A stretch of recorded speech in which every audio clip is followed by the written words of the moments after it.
रायगड किल्ल्यावर अचानक पांढऱ्या शुभ्र ढगांनी गडप झाला। पांढऱ्या शुभ्र ढगांमध्ये संपूर्ण दुर्ग हरवून गेला।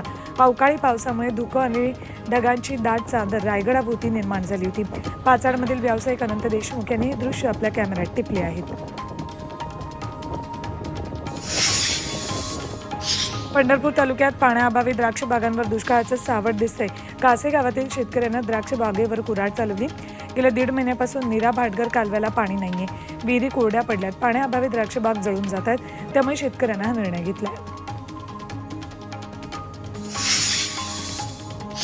वाशिम जिल्ह्यात भीषण पाणी टंचाई निर्माण झाली आहे। 3 मध्यम आणि 168 लघु अशा सर्व प्रकल्पातील पाणी पातळी खालावली आहे। शहराला 10 दिवसातून एकदाच पाणी पुरवठा होतोय, त्यामुळे टँकरशिवाय नागरिकांना पर्याय नाही।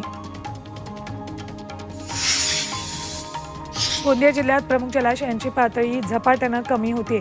7ही मध्यम प्रकल्पांमध्ये सरासरी अमृत नोनी गॅस्ट्रिन, अपचन, ऍसिडिटी, गॅस्ट्रबल ह्यापैकी तुम्हाला कुठलाही गॅस्ट्रिक प्रॉब्लेम झाला, उपाय एकच, अमृत नोनी गॅस्ट्रिन।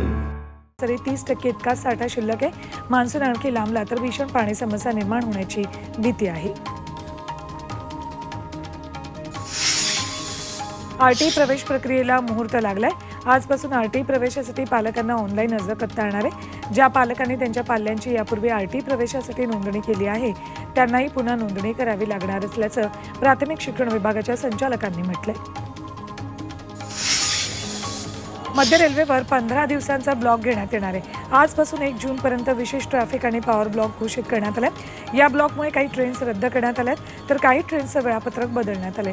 रात्री 11 ते पहाटे 5 पर्यंत हा ब्लॉक घेता येणार आहे।